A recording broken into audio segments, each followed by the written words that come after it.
আজ বাংলাদেশ জামাতে ইসলামীর সর্বোচ্চ দায়িত্বে যিনি আছেন ডাক্তার শফিকুর রহমানের দিকে আপনি তাকান। 4টা দিন এই লোকটার সাথে আমি এক ঘরে ছিলাম, কাশিমপুর কারাগারে।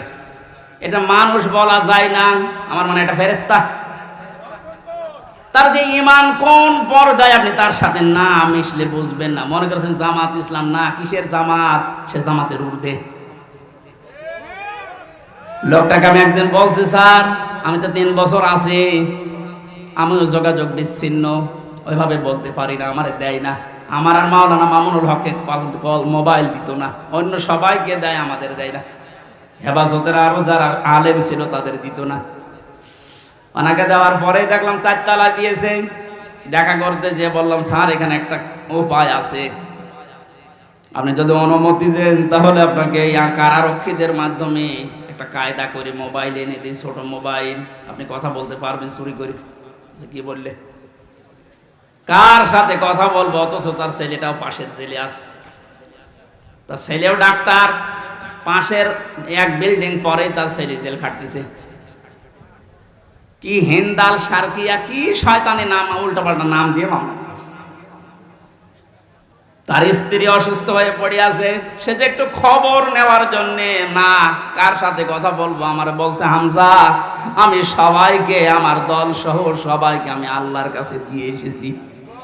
এই কঠিন মুহূর্তে এই কথা মুখ দিয়ে বের হওয়া, আপনি মনে করছেন এ আর কি? আপনি জায়গা মতো জানতো আপনার মুখ দিয়ে কথা বের হয় কিনা?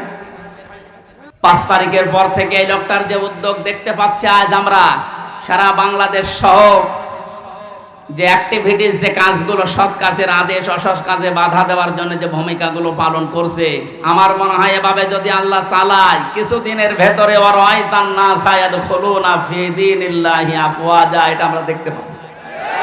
এখন অলরেডি শুরু হয়ে গেছে। আল্লাহর দিনের ভেতরে মানুষ এখন দলে দলে পালে পালে প্রবেশ করছে, তাদের অন্তত বিবেক একটু জাগ্রত আছে।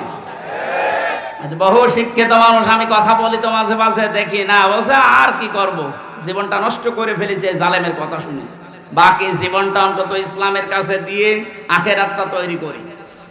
যেহেতু কোরআনে কারিমের ঘোষণা এইটা, হে নবী যখন আসবে আল্লাহর সাহায্য, তখন আপনি বিজয় দেখতে পাবেন, আর বিজয় আসবে, দলে দলে মানুষ ইসলামে প্রবেশ করবে। এটা এখন দেখতে বাকি আছে, শুরু হয়ে গেছে অলরেডি। 20% মানুষ এই দেশে দিন কায়েম হোক এটা চাইতো, কিন্তু এই 5 তারিখের পর থেকে আজকে 19 তারিখ, মাত্র এই কয়দিনে জরিপ পেলাম, অলরেডি 35% মানুষ এই দেশে এখন চাচ্ছে যে দিন এই দেশে কায়েম হোক। এভাবে চলতে থাক, দেখবেন 51% পার হয়ে যাবে অন্তত কিছুদিনের ভেতরে। আর 51% হয়ে গেলে দেশে ইসলাম কায়েম করা কোনো দাদা ঠেকাতে পারবে না। আমরা ওইটা দেখার আশায় আছি।